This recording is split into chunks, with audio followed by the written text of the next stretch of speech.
Twilight, New Moon, 2009. Note: this spoiler was sent in by Carolyn. A full moon slowly wanes and reveals the title as Bella. Kristen Stewart explains that violent delights have violent ends. We immediately cut to a crowded street in Italy. Everyone is wearing red cloaks, and Bella is forcing her way through the crowd. Suddenly, she's no longer charging through a crowd, but she's shoving branches aside as she runs through the woods to Edward's meadow. Across the clearing, she sees an old woman, and she wonders at her gran being there. Then Edward, Robert Pattinson, enters the meadow. Bella tries to stop him because it is bright and sunny and Gran will see him, but he walks, glittering the whole way, to Bella's side. They approach Gran, but when Bella goes to introduce Edward, Gran speaks the same way, with the same movements. Bella raises a hand, Gran raises her hand. Bella suddenly realizes that she is actually looking in a mirror, and she is Gran. Edward turns to her and says, "Happy birthday, Bella." Bella wakes with a start. Charlie walks in, wishing her a happy birthday. Bella protests the presents, but is entrapped, so it doesn't count. It's a camera, and the other is from her mother, a photo album. He jokes with her that she's getting older, she's already got a gray hair. "No way," she says, and jumps up to the mirror to look, obviously not getting the joke. On the drive to school, a radio newscaster talks about 3 missing hikers and that rangers are searching for the killer animal. At school, Bella snaps a picture of Mike, Eric, Angela, and Jessica before Edward shows up, wishing her a happy birthday. Again she asks no one to mention it. She is obviously irritated about aging, saying she's now a year older than he is. He protests, claiming his vampire age, and she says, "Maybe I shouldn't date older men." Edward grins and then tells her that there is someone who wants to talk to her. Bella turns around and there's Jacob. They chat a bit. Jacob, Taylor Lautner, teasing her about her birthday. Charlie told Billy told him, and asking her to come hang out sometime. Jacob gives her a dream catcher. As they head to class, Edward asks why Jacob Black can give her a gift but he can't. Bella explains that it is because she has nothing to give in return. He replies that her life is gift enough, leading to the whole "change me to a vampire, no can-do" conversation. Suddenly, Alice jumps down in front of the two with a birthday present for Bella and tells her she is going to wear it tonight. Jasper, standing in the background, sort of enhances the happy mood. That's his power in the air, and Bella gets sort of excited about that night. Then she calls, "No fair." To Jasper, he laughs and says, "Happy." Never mind, as Bella shoots him a look. It is movie day in class, and Bella and Edward are barely paying attention to an old version of Romeo and Juliet. Edward begins to discuss how easy it be human, how easy it is to die. He explains that for them they can just take a bit of poison, but with vampires it is much more difficult.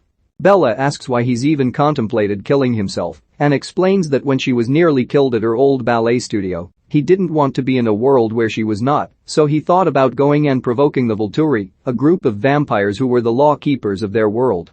Later that night at the Cullens' house, he shows Bella a picture of the head Volturi, Marcus, Caius, and Aero, with Carlisle in the background. Carlisle, turns out, lived with them for a while, and we see a clip of how the Volturi take care of business, and Aero rips the head off some other vamp. Edward explains that not following their rules, vampires have rules? Bella asks, "You'll have to deal with them. The rules are simple. Don't let the outside world know vampires exist." Bella is still disturbed that Edward has even contemplated this, and Edward says that the only way to hurt him is to hurt her. He promises to always protect her. Except from his sister. Alice prances in and whisks Bella downstairs where there is an elegant party set up. The whole family is there, and they are all excited to be celebrating a birthday. Emmett teases Edward about dating an older woman, and the gifts abound. A necklace from Rosalie, a new stereo system for the truck from Emmett, he's already installed it, but on the third gift, Bella catches her finger on the paper and gets a paper cut. Suddenly, Jasper twitches, takes a deep breath, and Edward all out throws Bella across the room, throwing her into a table and glasses to get in front of her and fight Jasper back. It takes a bit of effort, but Emmett and Carlisle hold him back as Alice tries to calm him, claiming, "It's just a little blood." But she suddenly smells it, and it is no longer a little. Bella is bleeding quite a bit from glass in her arms. Alice apologizes and bolts, and the rest of the family quickly follows as Carlisle commands them all to get Jasper out. Edward tries to stay, but Carlisle tells him that he is the only one that Jasper would probably listen to right now. Carlisle takes Bella into another room and removes the shards of glass from her arm, stitching it up and cleaning things up. She asks how he does it, and he says after years and years of practice.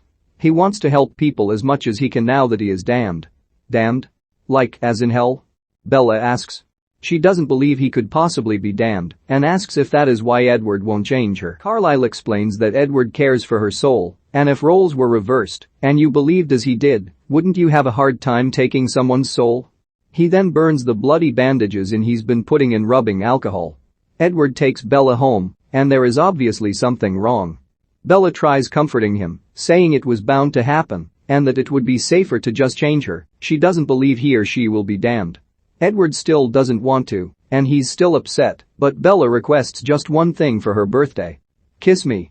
Upstairs, in her room, Bella prints off several pictures from the night, including one of her and Edward which she folds in half so as to see only him and tapes it into her album. The next day at school, the Cullen table is empty and Bella is concerned. Edward is actually in her room and he takes the picture of him and Bella, unfolds it, and looks at it. When Bella arrives home he is waiting for her. He asks her to take a walk. They walk a ways into the woods and Edward carefully breaks up with her, saying his family is leaving, she doesn't belong in his world, and eventually telling her he doesn't want her to come with them. She interprets this to mean he doesn't want her, and she doesn't seem too surprised. Edward asks her to promise not to do anything reckless, and he promises that in return she will never see him again. He kisses her forehead, then turns and leaves. She looks up and runs after him, but she can't follow him.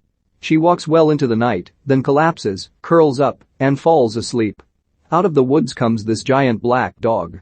We next see Bella being carried home, held tightly against the bare chest of a young Quillight man from the reservation that is helping in the hunt to find Bella. Harry Clearwater is with Charlie, assuring him that they will find Bella when Sam walks up with her and Charlie runs her inside. Jacob gives Sam a funny look. Bella is next seen sitting in front of her window, and the words October, November, and December pass as the view out the window changes from trick-or-treaters to Charlie raking leaves in the yard to a white winter's snow. Her voice dictates a Dear Alice email, and she tries to explain what she is feeling and how she wishes Alice were there for her to talk to and what happened. Bella screams in her sleep now, and it terrifies Charlie. She sits alone at lunch now and doesn't eat. Charlie finally confronts Bella and tells her he's had enough. She's going to Jacksonville, where her mom and stepfather live. She says no and tells her to get out and go and do something with her friends. She says, I am, and tells him about plans to go shopping with Jessica and have girl time. She calls Jessica up and we see her and Jessica walking out of a movie theater. Jessica is complaining about seeing a zombie movie instead of some romance where there would at least be some kissing of hot guys going on, since they had to see a movie because apparently some girls don't like to shop. Bella is distracted by a group of guys on bikes who whistle at her and Jessica. She has a sudden memory of any time she was in trouble, Edward would save her. Suddenly, a misty version of Edward is right in front of her. He says, keep walking. Jessica asks if she's okay, and Bella says she thinks she knows one of the biker guys. She walks down there, and Edward keeps appearing telling her to go back and that she promised. She gets on the back of a bike with some random guy, telling the misty Edward that he lied, and the bike takes off. As soon as she gets scared enough, she tells the guy to stop, and the misty Edward disappears.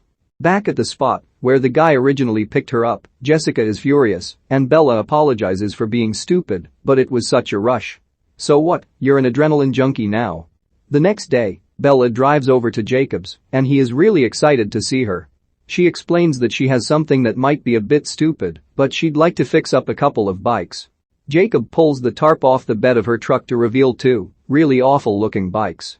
He says he could probably fix them up. He goes to pick them up off the truck, and she warns him that they are very heavy, but he easily lifts one and sets it on the ground, and she is again amazed at how buff he is. The next montage is of them hanging out and working on the bikes together, obviously spending a lot of time together. Bella eventually meets Jacob's friends Quill and Embry, who tease Jacob about Bella being his girlfriend, dating older women. Another thing Bella and Jacob have lots of conversations about. They try to one-up each other in age, and he always tries to make himself older than her. Bella voices another Dear Alice email, talking about how Jake makes things easier for her. He is sort of filling the hole that Edward left behind, but she still has the bad dreams and wakes up screaming. On the way to finally test out the bikes, Bella quickly pulls over when she sees a group of bare-chested guys gang up on one of their own and throw him over a cliff. Jacob explains that they are just cliff diving, Nothing really big, a huge rush, but that most everyone else goes from a lower spot. Sam and his cult just want to prove how macho they are. Bella is a little surprised to hear the cynicism, and Jacob explains that Embry has joined them, even though he used to be terrified of Sam and his gang. It really has Jacob irked, and he tells Bella about how now Sam is just eyeing him.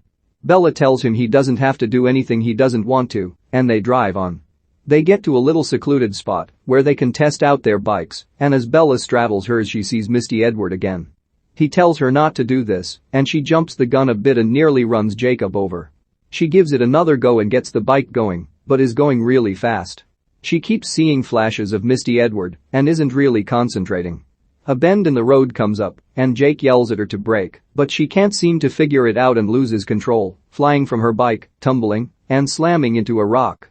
Jake hops on his bike and gets to her quickly and tells her they aren't trying this again. She protests, but he points out that she is bleeding. She feels her head, where she is indeed dripping blood, and apologizes quickly. "You're apologizing for bleeding?" he says, and stands up, takes his shirt off and presses the shirt to her head. A few days later at school, Bella decides to go sit with her old friends at their table and overhears Angela talking about something she saw in the woods, a really big animal, like a bear or something. Bella believes her and tells about the tracking her dad has been doing. Mike is thoroughly thrilled that she seems back to normal and asks her on a date to the movies, and Bella says sure, asking for a gory action movie, and proceeds to make it a group date, inviting the rest of the gang. Jessica says, "Movie day with Bella." Yeah. Obviously still pissed about the last movie day they'd had. At the theater, Jake is there, standing awkwardly with a pale green Mike, who is asking if he's even old enough to see this movie, when Bella walks up and explains that Angela has the flu and Eric is taking care of her, so it is just the three of them. Awkward looks all around. In the movie, Bella sits between the two boys, both of whom have a hand out obviously poised to hold hers. She just sits with her hands decidedly clasped. Finally, though, Mike says he's going to vomit and runs out of the theater. Jacob rolls his eyes, and he and Bella follow, and Jacob calls Mike a marshmallow. As they are waiting for Mike, Jacob naturally takes Bella's hand, and Bella holds it for a second, but then twists out of his grasp. He asks if he can't hold her hand, and she says he can, but that it probably means something different to him than it does to her. She is afraid of making him something more than a friend, just to have him leave. He promises that he will never hurt her. Mike gets out of the bathroom, and Jacob gets onto him for being a soft guy who can't handle the guts and gore, and really gets agitated. Bella jumps up to stand between them, then notices that Jacob is really hot. Mike takes that comment the wrong way, and Jacob admits that he doesn't feel quite right and has to go. Over the next several days, Bella calls Jake again and again, but he never returns calls and Billy tells her he has mono. Being alone makes things difficult for Bella, and she isn't taking the separation well. One day, Charlie and Harry are going to go fishing, but Charlie offers to stay home. Bella says not to worry, and after they leave she randomly takes off for the reservation to see Jacob. She shows up at his house, and he is outside in the pouring rain, shirtless, a tattoo, and with much shorter hair. She confronts him and asks why, if he's obviously not that sick, has he not returned her calls. He is pissed about something, and she sees Sam's gang on the edge of the woods behind his house. She asks what Sam did to him, but he says not to blame Sam is helping him, but to instead blame those filthy bloodsuckers she loves so much. This is obviously a blow to Bella, and she doesn't know what to say. She reminds him of his promise to never hurt her, and he tells her that he isn't good anymore, and that by staying away he is keeping that promise. A few days later, Bella hikes to the meadow, a voiceover of another Dear Alice going all the while talking about how she misses Jacob and Edward. She remembers the meadow as a beautiful place with lots of flowers, and especially beautiful Edward. But when she gets to the meadow, it is brown and dead. The pain of being there hits her, and she nearly collapses. When she gets up, though, Laurent is there. For a second she is excited to see him, but things quickly go south when he explains that Victoria is here, and she's a bit mad, and he's been sent to see if the Cullens were still around. The house is empty though, and she is still there. What's up with that? Suddenly, she sees Misty Edward. He tells her to lie, and she scrambles to make something up about the fact that they'll be back. Laurent sees right through it, and Misty Edward tells her to lie better. She tries, but she's not all that good. Laurent tells her he's going to kill her, and Misty Edward tells her to threaten him. She tries to say that Edward will know who did it and he'll hunt him down. Laurent laughs, says, "I don't think so," and proceeds to tell her it is better this way. Victoria, mad about Edward killing her mate, wants to kill his mate, but she wants to inflict serious pain. At least his way it will be quick and painless. Bella resigns herself to this fate, says, "I love you, Edward," and closes her eyes. Laurent is about to strike when he notices something. It is the giant dog. He takes off, and the wolf gives chase, quickly followed by 4 others. One pauses and looks right at Bella before jumping into the fray. She takes off, and she quickly gets home and tells Charlie that the animals they are hunting aren't bears, but giant wolves. He and Harry head out, but Harry gives Bella a strange look, and Charlie chastises Bella for going into the woods. That night, thoroughly terrified about Victoria being on the hunt for her, Bella wakes to tapping noises at her window. It is only Jacob throwing rocks at her window, and he gets up into her room very easily.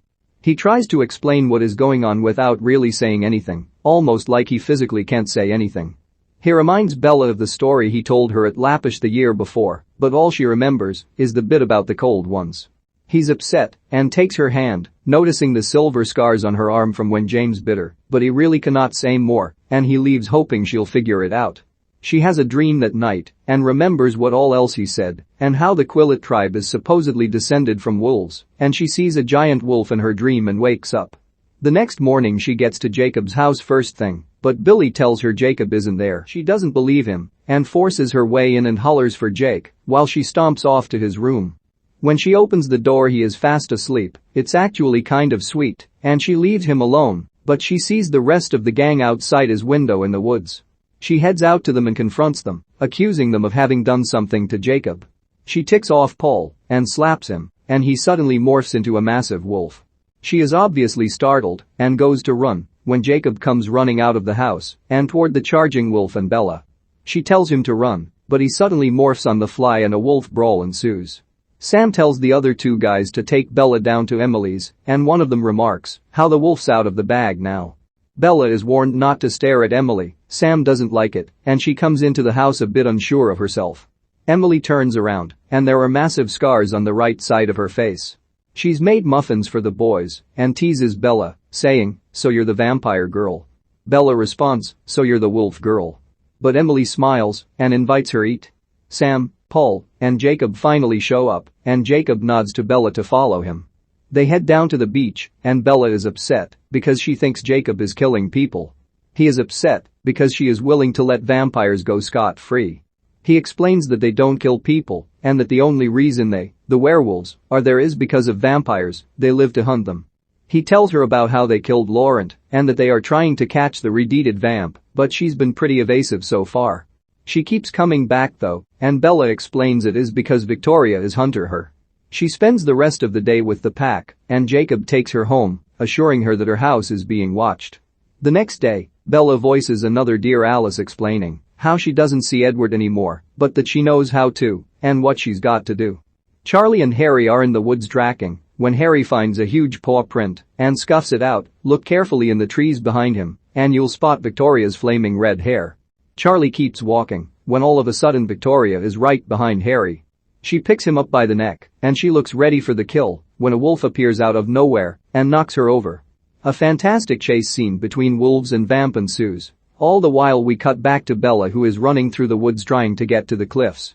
Charlie turns around, and Harry is dying. The wolves chase Victoria to a cliff, where she runs off the edge and dives into the water. The wolves can't follow and decide on another route. At that same moment, Bella is standing on the edge of the cliff, and Misty Edward is telling her not to do this. She tears off her jacket and then jumps. In the water, she is a little exhilarated, smiling at the thrill, when a wave behind her knocks her under the water. She keeps getting knocked back under by wave after wave, and finally, just as she sees Victoria swimming towards her, she knocks her head against a cliff and she sinks. As she floats down, the most clearly defined Misty Edward appears, and she looks to him before someone grabs her arm and pulls her up. Jacob tells Bella to breath and starts to administer CPR when she finally coughs and looks around. He asks what the hell she was thinking, but Sam shows up and tells him to get her home. He's off the Harrys. Bella asks what happened to Harry, and he explains that he had a heart attack. Harry is dead. On the drive home, Jacob tells the freezing Bella to sit closer to him. He runs a temp of 108 now, and she warms up. They again have the conversation of why they can't be closer. He saw what Edward did to her, etc. and they are awful close when she thanks him for being her friend. He goes to open her door when he realizes that there is a vampire in her house. She sees Carlisle's car and knows it is okay. He thinks it is a trick, but she tells him to go. She gets in the house, turns on the light, and Alice is standing next to her completely bewildered.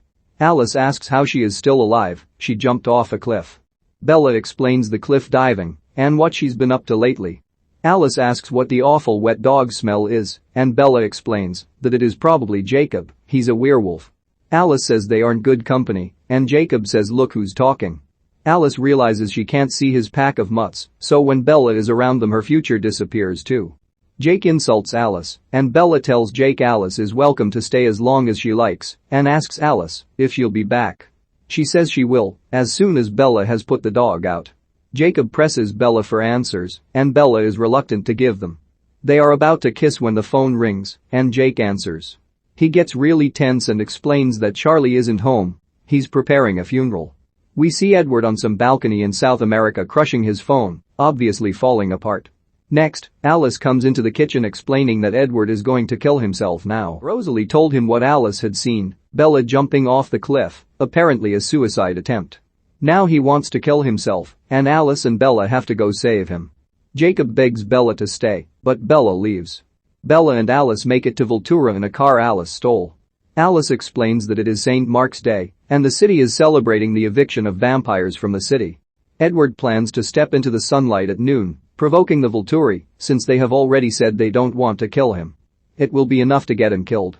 They drive madly through the streets, trying to get around all the people in red cloaks, until they are stopped by cops and Bella jumps out and runs for the city square. The clock strikes 12, and she sees Edward stepping into the sun. She runs across a fountain and slams into him. He says, "Heaven," thinking he has died, but Bella convinces him to step back, that she is alive, and that he needs to get out of the sun. They do, and she expects him to leave again, no longer feeling guilty about what he thinks he made her do. He says he will never leave, and she's confused until he explains that he lied, and she believed him too easily. To her, saying he didn't want her made sense, because she feels so inferior to him. Suddenly, two cloaked vamps show up and say that Arrow needs a word. Alice breaks the door and comes in, making the playing field even until a small girl, Jane, Dakota Fanning, shows up. They all follow, past a human receptionist, the Volturi guards, and Jane joke that she'll be desert, and they enter a huge hole where Arrow, Caius, and Marcus sit. Arrow is excited because Bella is alive, and he takes Edward's hand. His power is reading all thoughts you've ever had, but only through touching the person. Edward was reluctant to touch him, but he had no choice. Arrow is fascinated that Bella is the only exception to his gift and asks if he could give it a try and takes Bella's hand. Nothing happens, so he is curious and asks Jane to give it a shot. Edward tries to defend Bella, but Jane takes him down with a look and the single word pain. When Arrow finally gets Jane to try her gift on Bella, Jane's smirk disappears and she's upset that she has no effect on Bella. Arrow is fascinated, but because Edward is determined to keep Bella alive, he must kill her. Edward gets in a huge fight, nearly getting killed, and then nearly getting his head torn off by Arrow when Bella says to please kill her, not Edward. Arrow is amazed and is about to take her up on the offer when Alice jumps up and says that Bella will be changed, even if she has to do it. She's seen a vision, and she gives her hand to Arrow. Arrow sees Edward running through the woods, and then Bella joining him, sparkling in the sun with the same amber eyes the rest of the Cullens have. He's more than delighted, and Marcus bids them farewell, while Caius warns them that they don't offer second chances and there will be a follow-up visit to make sure Bella is changed. Alice, Edward, and Bella quickly leave, just as a tour guide brings a group of tourists into the hall. The trio's escort says, "Ah, the fishing party. Save some for me," and Bella watches a little boy skip through the hall with his parents into the big room, where screams begin to ring as the doors shut. Bella wakes screaming in her room, but Edward is there to comfort her. Charlie comes in. Edward warned Bella and hid, and tells her she's not allowed to just up and leave like that. She's grounded. She's okay with that.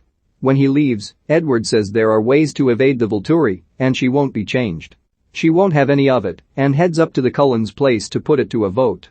Everyone is more than happy to vote yes for her except Rosalie, who votes no because she wishes someone had been there to vote no for her. Edward is very upset, but is resigned to this fate.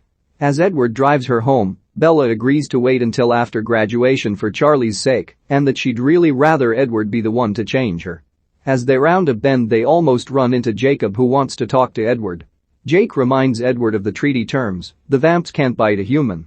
If they do, the treaty is null and void and the wolves will attack. Bella is furious and says she's the one choosing it. This upsets Jacob and she asks him not to make her choose because if he does she will choose Edward. He's upset and Edward promises never to leave her, thanking Jacob for taking care of her when he didn't. Words pass and a fight ensues. Jacob morphs and Edward is ready to go at it when Bella runs between the two of them and tells them they can't fight with her there. Jacob runs off. Edward turns to Bella and says to please give him some time before changing, maybe 5 years. She rejects that, saying it is too long. He asks for 3, she says no. He says he has only one condition then: marry me. She is shocked.